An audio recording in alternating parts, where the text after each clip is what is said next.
Hello everyone, I am your math teacher Priyanka from the California, and I hope everyone is fit and fine at home, my loving kids. Okay, beta. So yesterday we had done the exercise 12.3 that is related to your speed, distance, time, and the average. And one is the main topic is that is your downstream and the upstream. Okay, and now we will discuss about that the downstream and that upstream. So up for question number 1, 2, 3 already we had done, and now come to that the question number 4.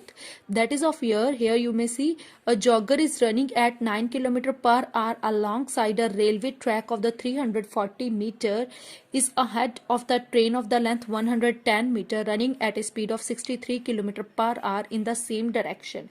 And in how much time will the train pass the jogger?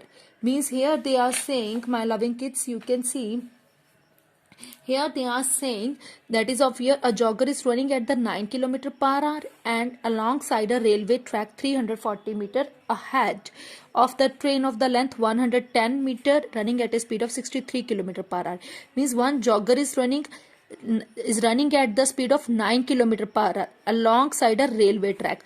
9 km per hour railway side के track पे railway track जो है उसके side पर साथ जो है वो जॉगर जो है वो रन कर रहा है and the track is of your 340 meter ahead of the train and the length of train is of your 110 meter and they are moving and that is the speed of your that one train that is 63 kilometer per hour but in the same direction. In which direction they are moving? That is in the same direction. Then what will be your relative speed? That will be your a minus b kilometer per hour. That is of your a minus b kilometer per hour. That because they are both are moving in that the same direction. Now you have to find out the time also and the distance also. How much distance they are covering? One is a 340 meter also and that 110 meter also.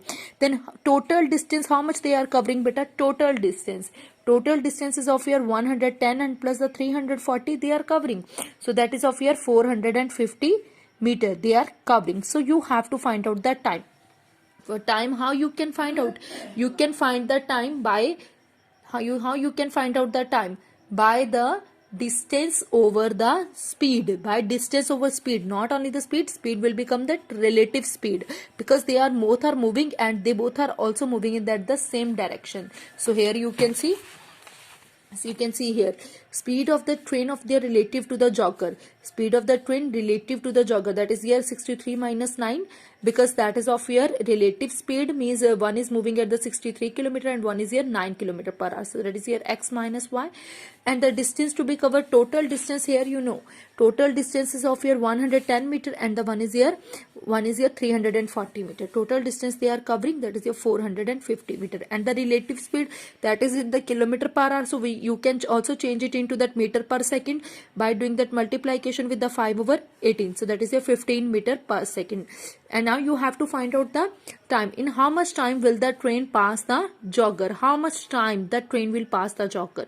How much time? So time is always of your distance over speed. You know that speed is equals to distance over time and the time is equals to distance over speed. That is your distance is your 450 and the speed is your 15.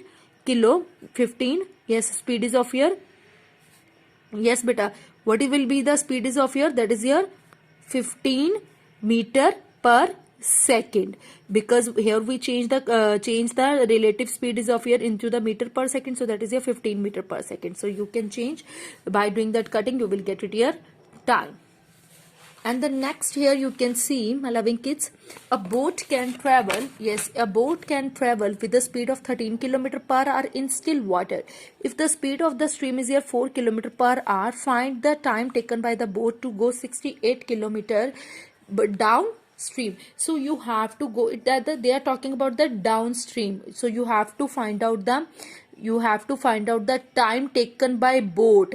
Means आप लोगों ने time find out करना है बेटा. Time taken by boat means how much time is taking by the boat. Means boat जो है वो कितना टाइम लेती है जो 68 किलोमीटर डिस्टेंस कवर अप करने के लिए, and that boat is falling as a down stream. Down stream in the sense straightly they are moving. Means एक बोट जो है वो कितना टाइम लेगी 68 किलोमीटर डिस्टेंस कवर अप करने के लिए, and the flow of the water is your, you can say that is your down stream portion. Boat can travel 60, but boat जो है वो कितना ट्रेवल कर सकती है with the speed of 13 kilometer per hour in still water, means 13 kilometer the boat can move, means with the speed of the 13 kilometer per hour, means 1 hour में वो 13 kilometre जो है वो डिस्टेंस जो है वो कवर अप कर सकते हैं. But if the stream, so they have to check the speed of the stream also ना, so speed of the stream is your 4 kilometre per hour, so you have to find out the time. So here you can see the boat is, so a boat can travel with the speed of 13 kilometer per hour, and if the speed of your stream is here 4 kilometer, the new speed of the boat is here 13 kilometer per hour, this much moving, and the 4 kilometer is the speed of that stream. So the total speed is here 17 kilometer per hour. You have to find out the time. Time is here distance over speed, and distance already they had given to you 68, and the speed is of your 17 kilometer, that is here 4 hour. Okay beta. Further they are saying here, you can see in 1 hour a boat goes 9 kilometer per hour along the stream and 3 kilometer against the stream. Find the speed of the boat in a still water. So here you have to find the speed of the boat in a still water, but in kilometer per hour. In 1 hour, they are talking about in a 1 hour, a boat goes 9 kilometer per hour along the stream. 9 kilometer per hour along the stream means along the stream 9 kilometer per hour, and the 3 kilometer per hour against the stream. 3 kilometer per hour against the stream, 9 kilometer per hour along the stream, and the 3 kilometer per hour against the stream.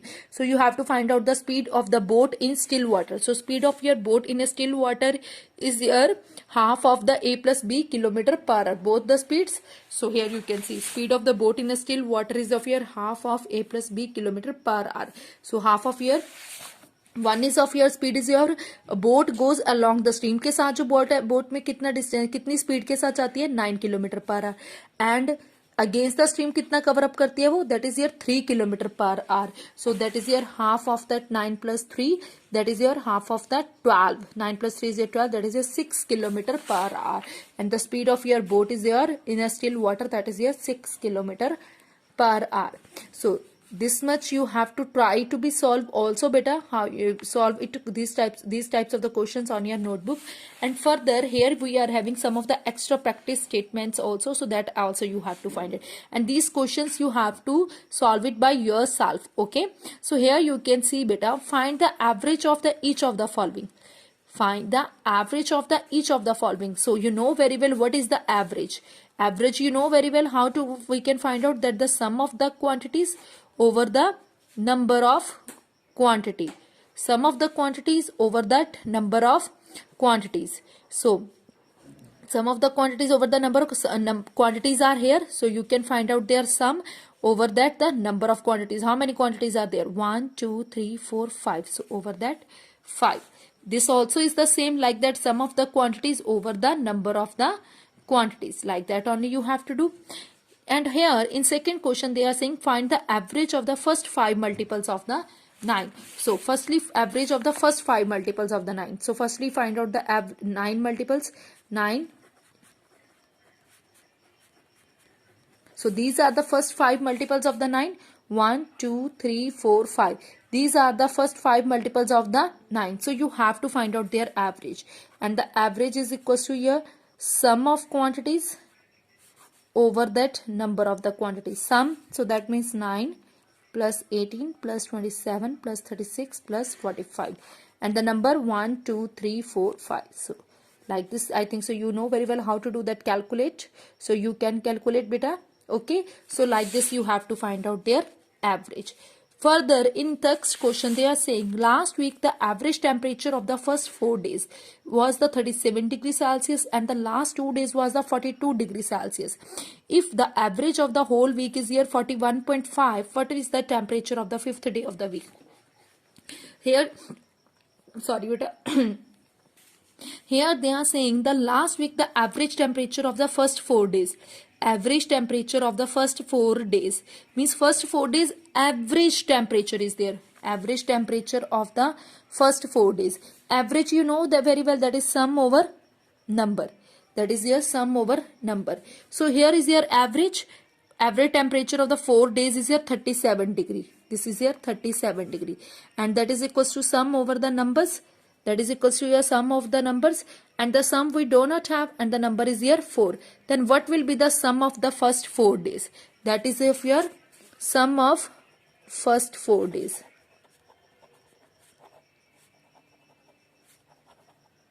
That is your 37 into 4, like that only. And then the last 2 days was the 42 degree. Last 2 days. That was is your 42 degree. 42 degree. Last 2 days. That means sum also we can find the sum of the last 2 days. And 4 days too you are having sum. Last 2 days also you are having, it means overall 6 days, okay. And you have to find out that the fifth day we can assume. That is of your x, we can assume.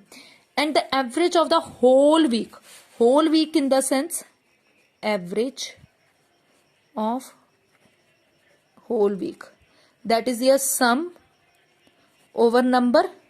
So what is the average? Average is there of the whole week, that is your 41.5.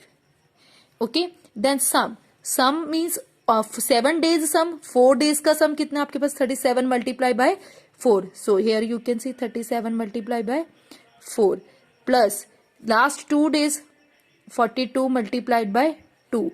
Last 2 days, and fifth day is missing, that will be of your x, okay.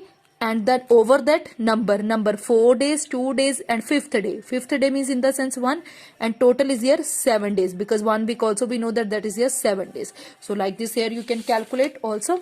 Here you may see, from here it will more clear to you. Sum of the first 4 days, that is your 148. Sum of the temperature of the last 2 days, then the average of the whole week. And fifth day temperature you can assume. Then average will be of your 4th day, 2 day, 5th day we can assume. So further you have to do that calculation like that in the linear equation and the inequation we had done. Okay, so at last you will get it the value of your x, and the value of the x is of your the temperature of that 5th day. 5th day temperature is of your x is here 58.5 degree Celsius. Okay beta, so you have to solve these questions, these three and these three total questions. You have to try to be solve it on your notebook. Okay, so take care and have a good day.